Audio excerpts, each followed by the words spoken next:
जय श्री राम, जय भारत। आज का विषय थोड़ा दुखद है भाइयों। आज का विषय है सनातन धर्म के धर्म गुरुओं को लेकर। जिस प्रकार ईसाई अपने पादरियों की, मुसलमान अपने मौलवियों की, बौद्ध अपने भिक्षुकों की और सिख भाई अपने गुरुओं का आदर करते हैं, वैसे सनातनी क्यों अपने धर्म गुरुओं का आदर और सम्मान नहीं करते? क्या कारण है इसके पीछे? तो आज चर्चा करेंगे इन बातों को लेकर। इसके पीछे केवल एक ही कारण है मेरे भाइयों, वो है गंदी राजनीति, जिसने कभी भी हमारे धर्म गुरुओं को आगे नहीं आने दिया, सनातनियों तक ये तक नहीं पहुंचने दिया कि सनातन के धर्म गुरुओं ने क्या किया है सनातन के लिए। और ये कार्य मेरे भाइयों सभी की सभी पार्टियों ने किया है। मैं एक पार्टी को इसमें दोषी नहीं ठहराऊंगा। सभी के सभी नेताओं ने केवल और केवल सनातनियों को यूज किया है और सनातन के धर्म गुरुओं से दूर ले जाने का कार्य किया है। जिस प्रकार बीजेपी ने भगवान श्री राम के मंदिर का पूरा क्रेडिट खा गए और पता नहीं क्या क्या काम किए, कोर्ट के फैसले के विरुद्ध भी जाके। तो पक्की नाराजगी है, सच में नाराजगी है। समझो कि हमने मीडिया को लीगल नोटिस नहीं दिया, इतना ही समझ लो कि अभी तक गनीमत है। अभी तक हमारा आपका मीडिया का संपर्क इतना ही बना हुआ है कि हमने लीगल नोटिस नहीं दिए।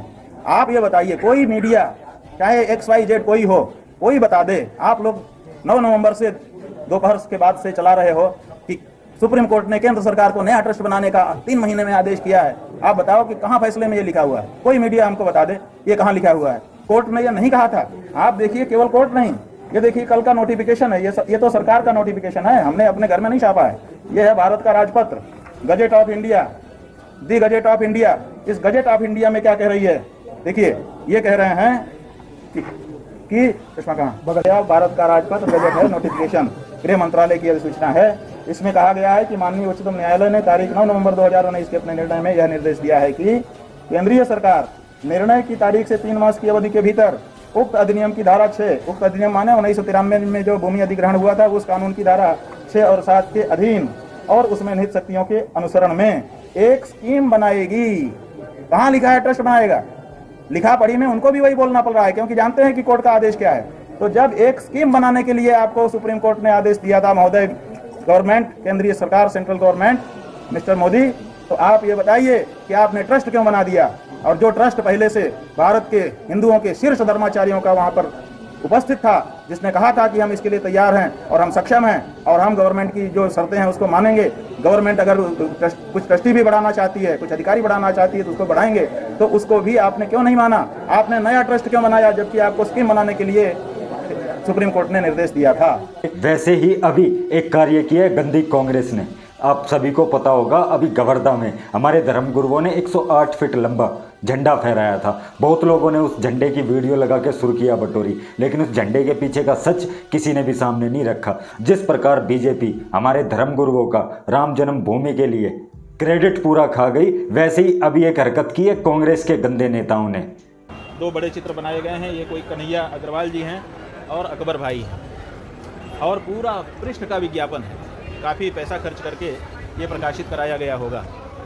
तो सवाल ये है कि ऐसा लग रहा है जैसे जो आज धर्मध्वज यहाँ पर फैलाया जा रहा है, उसका आयोजन इन्हीं लोगों के द्वारा किया जा रहा है। इस विज्ञापन को देख करके आपको क्या पता चले कि ये यही लोग कर रहे हैं। इस कार्यक्रम का क्या स्वरूप हो, इसका निर्णय जब हम लोगों ने लिया, उस समय इसमें से कौन सा व्यक्ति था उस बैठक में, और इसके लिए जो खर्च हम लोगों ने उधार लेकर के जुटाया है, अभी तो हमने 1 रुपया भी किसी जनता से नहीं लिया है इस धर्मध्वज के लिए। अभी तो हमने अपने व्यवहार के आधार पर कुछ लोगों को कहा कि भैया दो, तो उन्होंने हमको एक तरह से उधार दिया है, क्योंकि हमारा ये नियम है कि जब हम किसी से पैसा कहते हैं कि खर्च करो तो हम उसको वापस करते हैं, क्योंकि मौके पर दे दिया, यही हमारे लिए बहुत होता है। जिन कांग्रेस के गंदे नेताओं की सह से गवर्धा के अंदर ये कार्य हो रहे थे, उन्हीं ने हमारे धर्मगुरुओं का क्रेडिट खाने की कोशिश की है। मेरे भाइयों देखिए क्या है, सनातनियों को हमेशा नेताओं ने यूज़ किया अपनी गंदी राजनीति के लिए। हमारे धर्मगुरुओं का हमारे सनातनियों से ही अपमान करवाया है।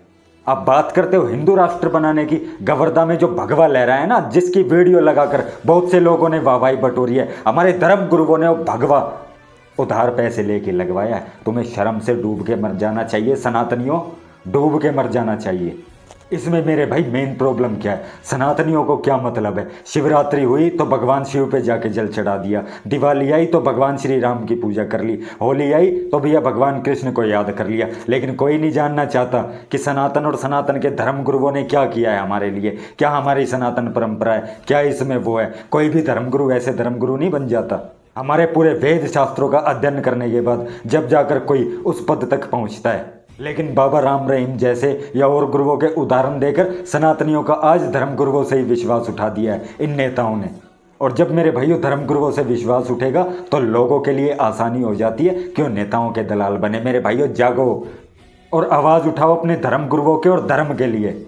जिस सम्मान के अधिकारी हमारे धर्मगुरु हैं वो सभी के सभी ये नेता खा गए। क्यों? क्योंकि सनातनी ना तो अपने धर्मगुरुओं के बारे में पढ़ते हैं, ना वो सनातन के बारे में पढ़ते हैं। सनातन को अगर किसी चीज़ ने बचाया है ना तो वो केवल और केवल सनातन की गुरु परंपरा ने बचाया है। तो मेरे भाइयों सनातन की गुरु परंपरा पर अभिमान करो और सनातन के लिए लड़ने वाले गुरुओं का सदैव सम्मान करो। जय श्री राम, जय भारत।